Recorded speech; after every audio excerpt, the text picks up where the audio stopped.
Hello. संध्याकाळी बसले होते मी खाली निवांत. तर त्या अगोदर ना सकाळी सकाळी अशी देवाची दूध वगैरे शिजायची चालू होती. आता दूध वगैरे तुम्ही म्हणाल हे काय आहे, तर हे ना दरवर्षी मायाका देवीचं हे दूध असतात. तर ते घरगुती सगळ्यांच्या असतात तिथं बरं का. कोण लवकर धरतं, मे महिन्यात धरतं, तर कोण त्याच्या अगोदर धरतं, असं काय काय असतं ते. तर मग ते दूध धरलेलं होतं घरी. आणि ते धरल्यावरती ना असं बाहेरचं वगैरे काहीच म्हणजे नॉनव्हेज वगैरे जे असतं ना ते आम्ही काही खात नाही. 7 दिवसाचं हे असतं ते. तर मग सकाळी दूध शिजल्यावरती ना काकी आलेल्या होत्यात आणि त्यांचं ना नातवाचं जावं होतं म्हणून त्यांना टोप्या वगैरे बघत होत्यात कसं कसं काय.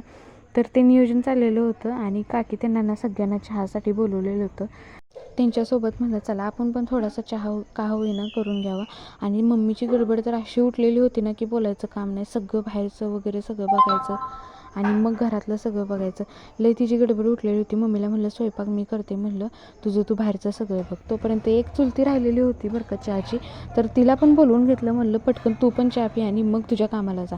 नंतर स्वयंपाक वगैरे झाला माझा. नंतर म्हणलं की किचन वगैरे सगळं क्लीन करून घ्यावं. किचन क्लीन करून घेतलं की मनाला काय समाधान वेगळंच भेटतं, बोलायचं काम नाही.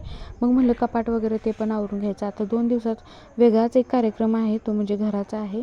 तर तोही मी व्हिडिओ जसा जमेल तसा तुमच्यासोबत मी शेअर करेन. तर दुसरीकडे ना दूध तापत ठेवलं, म्हणजे उकळी आणायची होती आणि दुसरीकडे पोळ्या करायच्या होत्या. कारण की ही संध्याकाळी जे आहेत ना सवासनी, त्यांना का नाही हे करायचं होतं, पत्री पुजायची असतात आमच्या इकडं म्हणतात. मग ते करायचं होतं संध्याकाळी. मग ते सगळं चालू होतं नियोजन.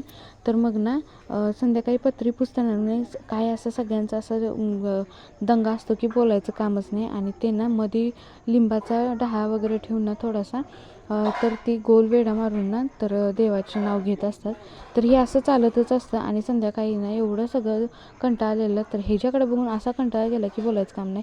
ही जी मोठ्यांचं जे असतं ना ते छोटे करतात हे बघून समजतं आहे.